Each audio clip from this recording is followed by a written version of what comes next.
Bonjour, chers amis. Je suis venu encore de plus pour continuer encore de vous donner les informations, ce qui se passe dans le monde entier. Je suis fier de vous annoncer les avancées pour la communauté internationale. Voilà pour laquelle nous avons travaillé jusqu'à 3 heures du matin pour collecter les informations. Je me suis intéressé le pays comme le Rwanda que je vais vous parler. Merci encore pour des pays qui ont pris l'initiative. La Chine, les États-Unis, la France, l'Italie. Il y en a d'autres pays que nous attendons les informations qui sont en train de soutenir les populations. Le Gabon aussi. À la prochaine fois, nous allons parler aussi du Gabon. D'autres présidents, ils ont pris des mesures radicales pour ne pas pénaliser leur population qui vivent sur le seuil de la pauvreté dans le cas de mondialisation. Que ce soit dans les pays riches, il y a aussi les pauvres. Il y en a d'autres qui ne savent pas quoi faire. Mais l'État a organisé des choses. Ceux-là qui ne travaillent pas, on ne peut pas les jeter. Ils ont toujours eu quelque chose. Merci pour ceux-là qui pensent pour l'humanité, que je félicite de plus. Nous allons faire le parcours de ce que je vais vous lire. Je vous ai parlé au départ, je me suis intéressé pour le Rwanda. Les annonces radicales pour le Rwanda. Les ministres et les hauts fonctionnaires du Rwandais ne toucheront pas des salaires en avril et cet argent sera affecté à des programmes sociaux.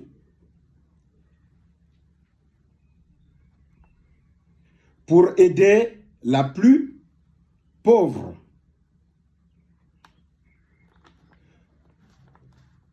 Deuxième point, un prêt de FMI. Le Rwanda a été l'un des premiers pays africains à imposer le 21 mars 2020 un strict confinement en fermant tous les magasins, sauf ceux absolument essentiels, en suspendant les transports publics, etc. Volet 3. Le gouvernement a distribué des biens de première nécessité à environ 20 000 personnes vulnérables de la capitale Kigali. Mais les besoins sont immenses dans le pays de 12 millions d'habitants où environ 40% de la population vit en dessous du seuil de la pauvreté. Le Fonds monétaire international, entre parenthèses, FMI, a accordé la semaine dernière un prêt de 110 millions de dollars. On va faire les calculs. J'essaie un peu de faire les calculs de mon niveau. J'ai eu en euros 101 millions d'euros au Rwanda pour contrecarrer les effets économiques du coronavirus. Voilà ce travail que nous avons travaillé à arrache-pied pour vous dire que les hommes et les femmes, nous sommes en train de travailler sur une partie aussi de ma participation pour vous dire que on a dit que le monde est en guerre. Maintenant, on doit parler de la mondialisation. On va parler de la mondialisation. Le monde est malade. En volume 1, je vous avais parlé des aides. Certains pays, les fruits commencent à tomber. Ça, nous devons le saluer. Le Rwanda, voilà les hauts fonctionnaires, les ministres, les cabinets, les directeurs de cabinet, tous les cadres du pays, ils ont renoncé à leur paye du mois d'avril. Ça, c'est encourageant. Je sais que ces hommes-là, le prix à payer, ce qu'ils ont fait, ils ont leur récompense. Ils auront leur récompense. Ils savent que un ministre ne peut pas mourir de faim.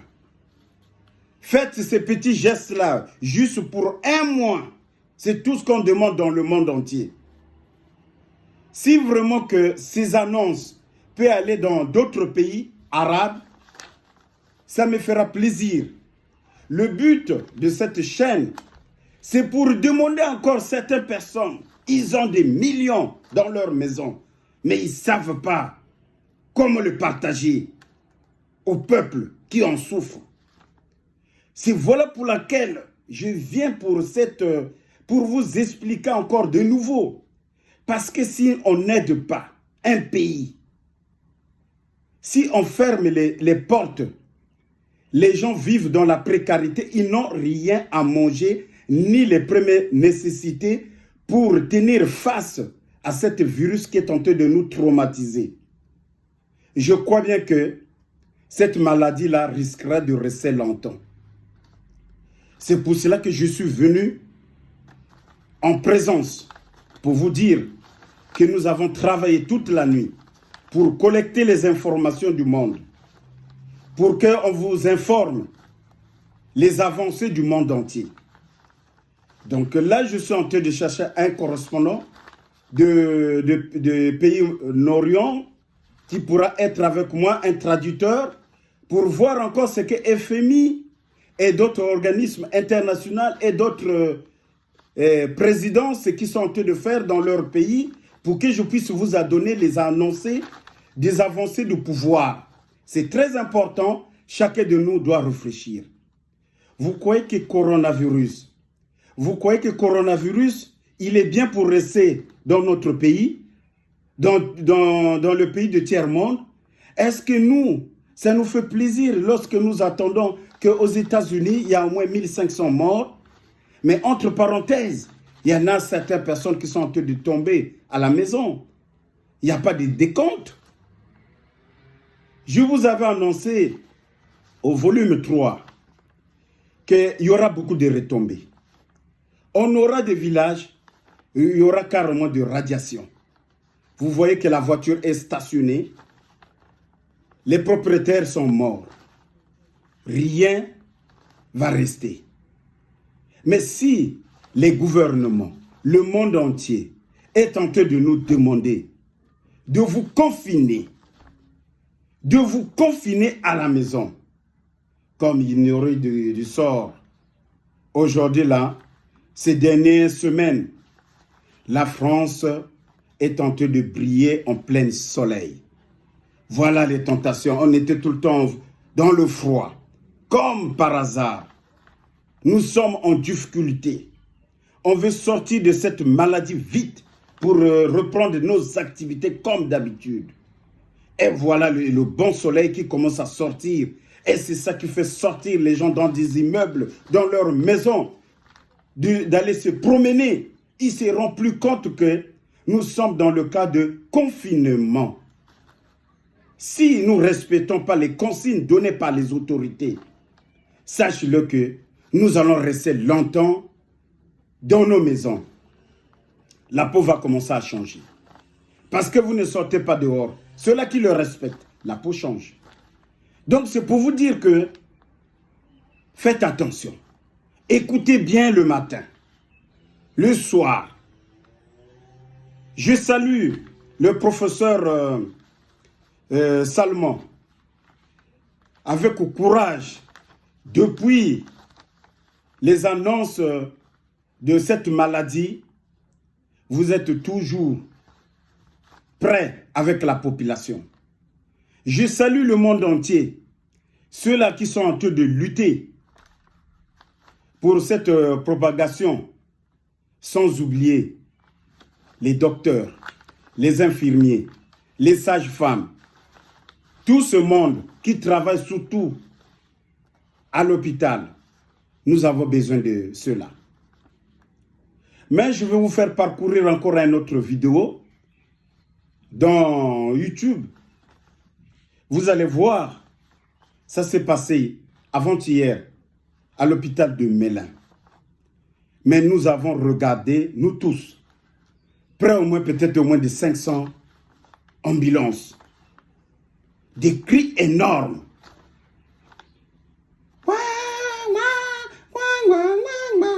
Est-ce que ça nous fait plaisir d'entendre ça? C'est à cause du soleil qui est sorti là. Le soleil est apparu, les gens essaient un peu de relâcher leur corps pour dire qu'il fait beau. Je peux faire tout ce que je veux. Malheur. Voilà encore. Je vous avais dit, si vous acceptez le confinement, nous aurons moins de morts. Si nous acceptons toujours de sortir, on aura beaucoup de morts et beaucoup de travail. Je sais, c'est dur. Je sais, c'est dur. Nous allons gagner ensemble.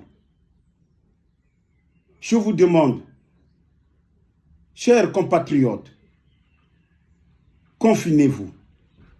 Confinez-vous. Je sais, c'est dur de vivre à la maison, de rester sur place. Mais oublions les mauvais comportements qu'on avait avant. Maintenant là, la première nécessité, c'est la santé. C'est ça qu'on nous demande. Voilà pour laquelle vous avez suivi le pays que je me suis intéressé, le Rwanda, les avancées de ce pays. Il faut le dire, le FMI, il a écouté, c'est très important. Chacun de nous doit faire un effort de partager ce message-là dans le monde entier. Ne gardez pas ça chez vous. Que ça soit, moi je parle de la mondialisation. Ce n'est plus la guerre de la France, ni des États-Unis, ni pour la Chine. Cette guerre devient mondiale. Nous devons faire très attention.